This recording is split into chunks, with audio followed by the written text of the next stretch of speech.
मुसलमानों के लिए 24 घंटे में 5 वक्त की नमाज मुकर्रर वक्त में पढ़ना फ़र्ज है और इस्लाम की 5 बुनियादों में नमाज दूसरे नंबर पर है।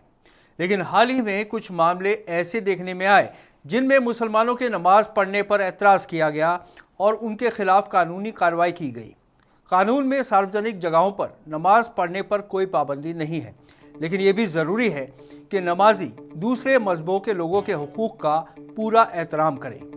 आदाब, मैं हूं आतिर खान। देश और दुनिया की बड़ी खबरें लेकर हम हाजिर हैं। आइए सुनते हैं हेडलाइंस। मुरादाबाद में नमाजियों के खिलाफ दर्ज मामले ले लिए गए वापस। क्या है नमाज और क्यों पढ़ी जाती है?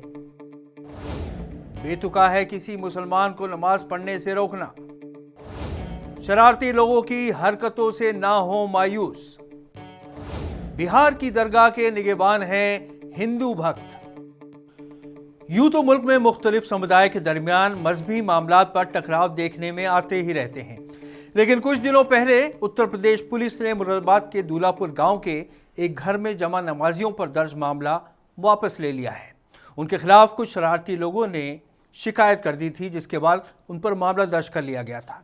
शिकायत को फर्जी पाया गया और इस इल्ज़ाम को बिल्कुल बेबुनियाद बताया गया कि नमाज नफरत और दुश्मनी फैलाने की नीयत से पढ़ी जा रही थी। इसी तरह कुछ लोगों ने लखनऊ के लुलु मॉल और भोपाल के डीबी मॉल में मुसलमानों की नमाज पढ़ने पर एतराज़ जताया था, लेकिन पुलिस मौके पर पहुंच गई और टकराव की नौबत नहीं आने दी। लेकिन कुछ असामाजिक तत्व हैं जिनके इरादे ठीक नहीं हैं, जैसे कि मुरादाबाद वाले मामले में देखने को मिला है। ऐसे में घर से बाहर नमाज पढ़ते वक्त कुछ एहतियात बरतनी ज़रूरी है। इस्लाम में मुसलमानों की 5 बुनियादें हैं। खुदा को एक मानना, नमाज, रोज़ा, हज और ज़कात।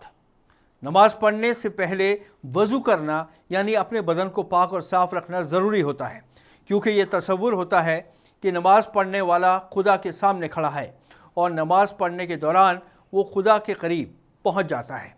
दिन में 5 बार नमाज के बाद अच्छी ज़िंदगी और सेहत की दुआ मांगी जाती है। अगर हम सीधे तौर पर समझें तो नमाज हमें सीधे रास्ते पर ले जाती है और बुरे रास्तों पर जाने से रोकती है और एक अच्छा शहरी बनाती है। लेकिन नमाज अदा करने से पहले ये भी जहन में रखना चाहिए कि जिस कपड़े पर नमाज पढ़ रहे हैं वो भी पाक और साफ़ है और उसी के साथ काबे की तरफ मुंह करना भी ज़रूरी है। नमाज निजी नेक नीयती और अच्छे इरादों से पढ़ी जाती है, ना कि किसी और मज़हब के लोगों को उकसाने या परेशान करने की नीयत से। नमाज पढ़ते वक्त इस बात का ध्यान रखना भी ज़रूरी है कि हम जहां नमाज पढ़ रहे हैं उससे किसी का रास्ता ना रुके और दूसरों के कामों में खलल ना हो। हमारे मुल्क में नमाज पढ़ने पर एतराज़ उस वक्त से शुरू हुआ जब गुड़गांव की कुछ तंजीमों ने सड़क पर जुमे की नमाज पढ़ने पर एतराज़ किया था और कहा कि सड़कों पर नमाज पढ़ने से ट्रैफिक में रुकावट पैदा होती है। इसमें कोई शक भी नहीं कि जुमे की नमाज में भीड़ होती है, इसलिए लोग सड़कों तक आ जाते हैं। हालांकि ये बात समझ लेनी भी बहुत ज़रूरी है कि सड़कों तक नमाज पढ़ने के लिए पहुंच जाना और नमाज अदा करना दोनों बातें अलग अलग हैं। इसलिए सड़कों पर तो नमाज पढ़ने से रोका जा सकता है, लेकिन नमाज पढ़ने से रोकना और उसके पब्लिक प्लेस या ओपन जगह पर पढ़ने से मना करना किसी भी नज़रिए से सही नहीं है। नमाजियों को भी इस बात का ख्याल रखना चाहिए कि वो किसी के मौलिक अधिकारों का हनन ना करें। हालांकि गुड़गांव में मुसलमानों को नमाज के लिए जगह फरमान करने के लिए कुछ हिंदू भाई भी सामने आ गए थे और उन्होंने खुले दिल के साथ मुसलमानों को अपनी ज़मीन पर नमाज अदा करने की इजाज़त दे दी थी। ये आज के ज़माने में एक बड़ी बात है। नमाज से रोकने के जो मामले सामने आए हैं उस पर मशहूर इस्लामी स्कॉलर प्रोफेसर अख्तरुल वासी का कहना है कि मुसलमानों को भी अपने मज़हब पर अमल करने का हक़ है जिस तरह के किसी और धर्म के लोगों को, लेकिन किसी भी मज़हब के इबादत अच्छी नीयत से की जाती है, ना कि किसी को परेशान करने के लिए। एक और इस्लामी विद्वान ख्वाजा इफ्तिखार के मुताबिक मॉल वगैरह में नमाज़ पढ़ने और पूजा करने के लिए बाकायदा इंतज़ाम किया जाना चाहिए। इबादत का कमरा अलहदा होना चाहिए और जहाँ तक मुमकिन हो मुसलमानों को आज के माहौल में मस्जिद या घर के अलावा बाहर नमाज पढ़ने में एहतियात बरतनी चाहिए।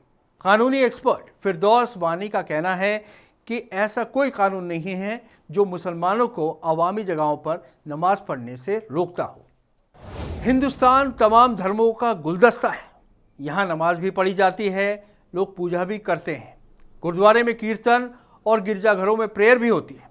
लेकिन इस बात का ख्याल रखना चाहिए कि अपने मजहबी जिम्मेदारियों को पूरा करते वक्त दूसरे मजहब के लोगों को कोई तकलीफ ना पहुंचे। हिंदुस्तान एक सेक्युलर मुल्क है। अगर सड़कों पर राहगीरों को तकलीफ पहुंचती है तो इसका खास ख्याल रखें, क्योंकि अगर कुछ लोग कहीं नमाज पढ़ने से रोकते हैं तो कई जगह ऐसी भी हैं जहां नमाज का बाकायदा इंतज़ाम किया गया है।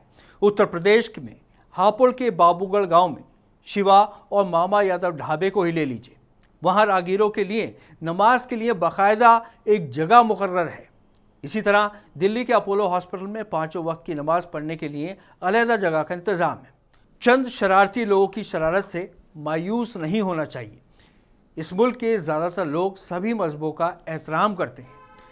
जिस तरह मुरादाबाद की पुलिस ने संजीदगी दिखाई, अगर कोई और शरारत करता है तो पुलिस को मुरादाबाद पुलिस की तरह जांच कर कार्रवाई करनी चाहिए। लता हया ने ये शेर शायद इसी मौके के लिए लिखा होगा, ऐ काश अपने मुल्क में ऐसी फिजा बने, मंदिर जले तो रंज मुसलमान को भी हो, पामाल होने पाए ना मस्जिद की आबरू, ये फिक्र मंदिरों के निगहबानों को भी हो। भारत की सांझी संस्कृति की नज़ीर देखनी हो तो बिहार के गया ज़िले के केंदुई गांव जाएं। यहाँ एक मुस्लिम फ़कीर का मज़ार है। 500 घरों के हिंदू बस्ती में एक भी मुसलमान परिवार नहीं रहता, लेकिन सैकड़ों वर्षों से अनवर शाह शहीद मज़ार की निगहबानी की जिम्मेदारी हिंदू समाज ने संभाल रखी है। गया शहर से सटे बोध गया मार्ग पर है केंदुई गांव। इस गांव में 400 साल प्राचीन अनवर शाह शहीद का मज़ार है। जिस जगह पर मज़ार है वो सड़क से बिल्कुल सटा हुआ है। ज़मीन बेशकीमती है। ये गांव राजपूतों का है। लंबे अरसे तक गांव के मुखिया रहे विनोद सिंह का परिवार काफ़ी रसूख वाला है।